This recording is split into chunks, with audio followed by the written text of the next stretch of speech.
Hola y bienvenidos a un nuevo video de lo que complementa la información de nuestras clases virtuales y esperemos que muy pronto presenciales. En esta ocasión vamos a hablar de... En 1928 Irigoyen asumió su segunda presidencia con un gran respaldo y apoyo del sector popular, ¿sí? Y si bien Irigoyen volvió a ser elegido en 1928 con este gran apoyo que se extendía a la clase media, la clase trabajadora, como vimos las clases anteriores, aún así había una mayoría dentro de lo que es el Congreso de la oposición, ¿sí? Anti-irigoyenista.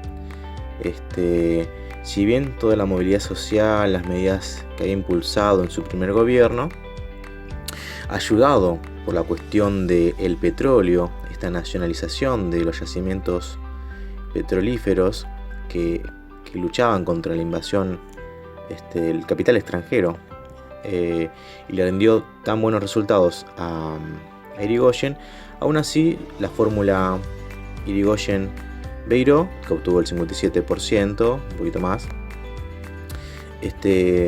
no logró la mayoría de la Cámara de Diputados, ¿sí? Los conservadores empezaron a criticar más duramente a Irigoyen, por lo que obviamente el gobierno utilizó las intervenciones federales. Para 1928 también los antipersonalistas, los radicales antipersonalistas, se unieron a los socialistas independientes y a los conservadores, ¿no? De todos los conservadores, el sector conservador que todavía se mantenía en el poder, ¿no? Y se unieron en un frente que se llamaba el Frente Único. Como solamente se unieron para derrotar a Irigoyen y no pudieron, se disolvió rápidamente. Aún así, la oposición empezó a criticar más duramente a Irigoyen a través de los medios, como por ejemplo el diario La Nación, Crítica, La Prensa, ¿sí? Las publicaciones nacionalistas, de corte nacionalistas conservadoras, como El Nacional y La Nueva República, ¿sí? Criticaban profundamente todas las medidas de Irigoyen.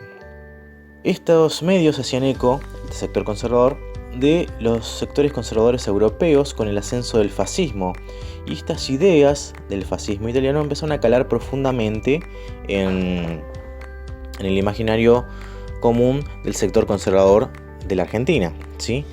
La Liga Patriótica para ese momento, en 1920, ya había reprimido severamente a los obreros en la Semana Trágica, como vimos las clases anteriores, ¿sí? Y a todo esto encima se le suman otras organizaciones como la Liga Republicana y la Legión de Mayo, todas conformadas por hombres y mujeres del sector conservador, militares, intelectuales, representantes de la iglesia, etcétera, etcétera, etcétera, ¿sí? Obviamente, esto sumado a la crisis del 29, la crisis mundial que también hemos visto, que produjo efectos negativos muy profundos en la economía argentina, porque cayeron las exportaciones de los productos primarios, ¿sí? Y las importaciones e inversiones del extranjero. Como en todo el mundo, Argentina sintió fuertemente esta crisis, lo que provocó la devaluación de la moneda nacional, baja de salario y la desocupación, y toda esa movilidad ascendente que se había logrado con anterioridad se vino abajo. Esta crisis afectó a todas las clases sociales, incluso a los conservadores, a los terratenientes, a la clase media rural, ¿sí? Toda esta gente que siempre tuvo un poder adquisitivo firme sufrió la crisis del 29 por justamente la caída de las exportaciones, y los peones tuvieron que emigrar a la ciudad, por lo que también cayó mucho lo que es la mano de obra en el sector rural. Se venía gestando ya que la oposición conservadora empezó a hacer no solo críticas a las medidas tomadas por Irigoyen, sino que también a afianzarse con el apoyo del sector del ejército, ¿sí? Tenían dos líneas políticas el ejército argentino en esa época. Una eran los liberales, encabezado por el general Agustín Justo, y los nacionalistas, liderados por el general José Félix Uriburu, ¿sí? Si bien los liberales buscaban derrocar a Irigoyen, querían reimplantar la constitución, ¿sí? Era simplemente cambiar el gobierno. En cambio, los nacionalistas, con Uriburu a la cabeza, buscan no solo derrocar a Irigoyen, sino que implementar un gobierno fascista, porque estaban obviamente las ideas del fascismo italiano y el ejército argentino simpatizaba mucho con estas ideas en esta época. Finalmente, el 6 de septiembre de 1930, el general Uriburu, con el consentimiento del sector del ejército de Justo, hay que aclarar esto, ejecutó su golpe de estado, que no fue un golpe de estado con muchos soldados, sino que fue con pocos efectivos, pero a la marcha contra el gobierno se unieron los sectores conservadores en los diferentes movimientos civiles, ¿sí?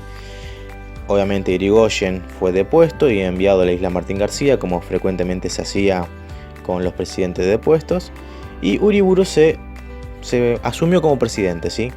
Iniciando un ciclo de gobiernos de facto en la Argentina que se van a repetir y van a reincidir a lo largo de la historia.